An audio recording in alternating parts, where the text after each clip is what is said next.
थोड़ा सा क्लैरिटी दे दीजिए। आप कह रहे हैं कि ये दिशाहीन है, ये अनरिकॉग्नाइज्ड रजिस्टर्ड पार्टी है, ये इनके साथ मर्जर कर रही है, लेकिन सवाल ये है कि अगर इनके पास 20 MP जो है, जो 2/3 मेजोरिटी वाले, जो ये MP लगातार कह रहे हैं कि हम क्लेम करेंगे एज पर द जो लॉ होता है, जो कॉन्स्टिट्यूशन, उसके आधार पर किस तरीके से ये क्लेम आप लोग कर पाएंगे या वो कर पाएंगे, ये एक सवाल है लगातार उठ रहा है।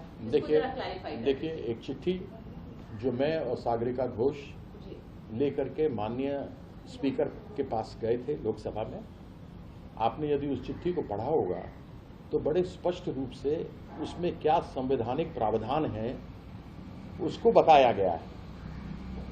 केवल MP या MLA पॉलिटिकल पार्टी नहीं होते, उसका वर्णन मैं शुरू में ही कर चुका हूं। उस 22 MP हैं, 20 MP हैं ये लोग, 28 टोटल लोकसभा में है, 80 विधानसभा में। यह तो पूरा TMC पॉलिटिकल पार्टी तो हुआ नहीं।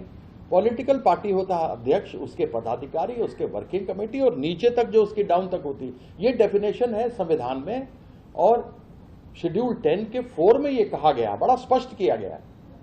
जब संविधान का संशोधन हुआ उसके साथ में Subhash Desai versus principal secretary Maharashtra government के विरुद्ध भी संविधान पीठ में 5 जज बेंच सुप्रीम कोर्ट का बैठा था। उन्होंने कहा था कि ऐसे नहीं हो सकता। पूरी पॉलिटिकल पार्टी को, पॉलिटिकल पार्टी में केवल उसके सदस्य नहीं होते, उसकी प्रॉपर्टी, उसकी ऑफिस, उसका बैंक अकाउंट, उसका खाते में बैलेंस, उसके पैसे, वो सारा कुछ होता है जो कि पूरा मर्ज करना चाहिए। वो भी जाके सेपरेट ग्रुप नहीं, मर्ज होना पड़ेगा आपको।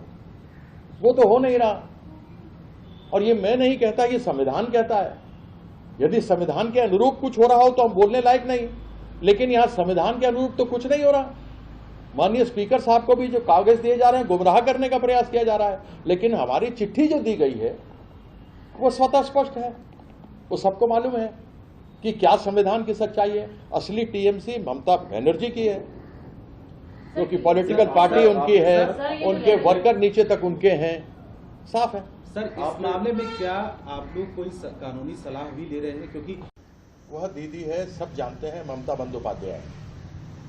दूसरी है गद्दारों की पार्टी। गद्दारों के बीच में आपस में बगावत हो गई है कि 2 मंत्री में 2 मंत्री बनेंगे तो बनेंगे कौन, मिलेगा मिनिस्टर ऑफ स्टेट, लेकिन आपस में बगावत है। समझ नहीं आ रहा है कि लीडर कौन बनेगा। मजेदार बात यह है, जिस पॉलिटिकल पार्टी में वो जुड़े हैं, जिसका नाम nationalist citizens party of India है, उनका कोई भी सदस्य पार्लियामेंट में नहीं है,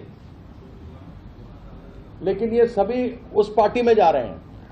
ये वो पार्टी है जो रजिस्टर्ड अनरिकॉग्नाइज्ड पॉलिटिकल पार्टी है इलेक्शन कमीशन ऑफ इंडिया में, यानी इसका कोई दायित्व नहीं है, अभी अस्तित्व नहीं है। ये रजिस्टर्ड अनरिकॉग्नाइज्ड है, उसमें चले गए। पार्लियामेंट में इनका कोई रिप्रेजेंटेशन नहीं है। यानी ये वही बात हो गई कि तुम किसी, जैसे कॉर्पोरेट अफेयर्स में होता है, किसी कंपनी में घुस जाओ। ये डेमोक्रेटिक नहीं है काम। ये काम है कॉर्पोरेट कंपनी में तुम घुस जाओ, उसके साथ में तुम मर्जर कर लो, जो डेड कॉर्पोरेट ऑफिस है, कंपनी है, उससे मर्जर कर लो, 5-5 करोड़ ले लो और उसके बाद एक पॉलिटिकल पार्टी को खड़ा कर दो। ये है, देखिए, इलेक्शन कमीशन का। आप ये देख सकते हैं, सर्कल में लगाया हुआ है नेशनलिस्ट, इसका नंबर है 1225। देख लीजिए आप, ये देखिए, मेरी उंगली रखी है।